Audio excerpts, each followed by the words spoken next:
I'm Anil Kumar sharing with you a test question on simplifying expressions which involve radicals. In this series, we have gone through a couple of videos to understand this process. Now, here are two questions for you to do. You need to write them as one radical.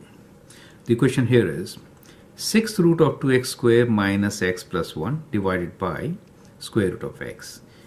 Part B is cube root of 2x plus 3 divided by square root of x.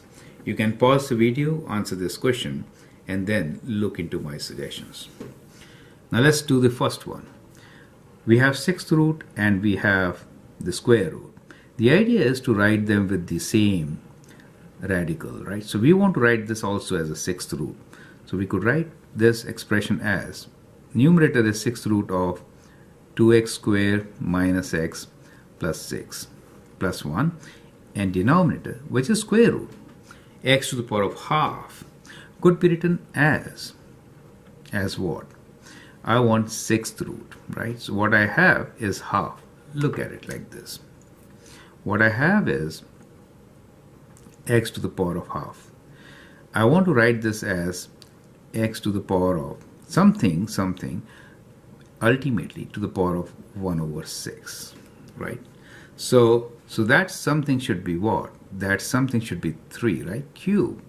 So if I do x cubed to the power of 1 over 6, I get square root, right? Therefore, using this strategy, which you've just seen here, I could write this as x cubed, and then I could do 6th root. Do you see that? So effectively, it is square root.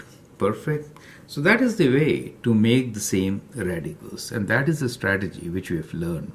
So let's apply this. Now we can take it inside. So what we have here is 6th root of 2x squared divided by x cubed. So every term will get divided by this. This is a common denominator. Minus x over x cubed plus 1 over x cubed. Right? And this could be simplified as 2 over x minus 1 over x squared plus 1 over x cubed. Right? So I hope these steps are absolutely clear. And that is the method by which you could do such examples. Now here is a thinking question for you.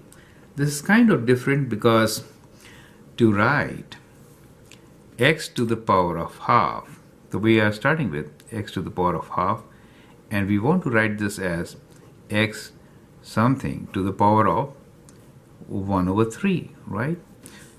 Now what can I do? I have to get x to the power of half. That means I should write this as 3 over 2. 3 over 2 is the solution. But making it 3 over 2 is again getting into problems. This is a difficult radical than the cube root or square root. What can I do in this case? If I go for the 6th root, right? Let's go for the 6th root. So this really doesn't work. So if I go from here to the 6th root, 1 over 6, and I have to express square root, then I could write this as cube. Now, that is indeed equals to x to the power of half or square root, right? So going to the 6th root helps. You get an idea, right? So the idea is, if you have, it's like question of fractions. You have 1 over 2 and 1 over 3. The common denominator is, lowest common denominator is 1 over 6. So that is one reason which you should account for. So how do I write the numerator as 6th root? This is the most interesting part. To get this numerator as 6th root, we want this to be the 6th root. Then I have to square the inside terms.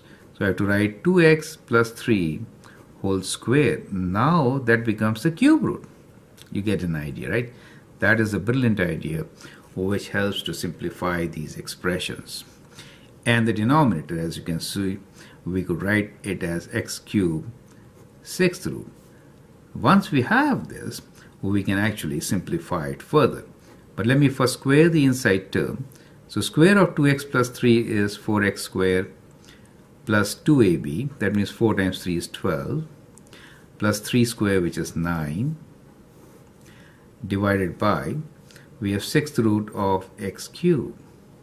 So now we could divide each term by x cube within sixth root sign, correct? So we have 4x squared divided by x cube plus 12x divided by x cube plus 9 over x cube. And that gives you sixth root of, this gives you 4 over x plus 12 over x squared, and that one is 9 over x cube. You got it. So that is how you could actually solve such a question. Now these strategies will be of great help to you as you move to the university or higher level maths courses, especially in calculus, where you may have to work with these expressions to find limits or something like that. I'm Anil Kumar, and if you like this, you can always like, share and subscribe to my videos, and feel free to post questions. Thank you and all the best.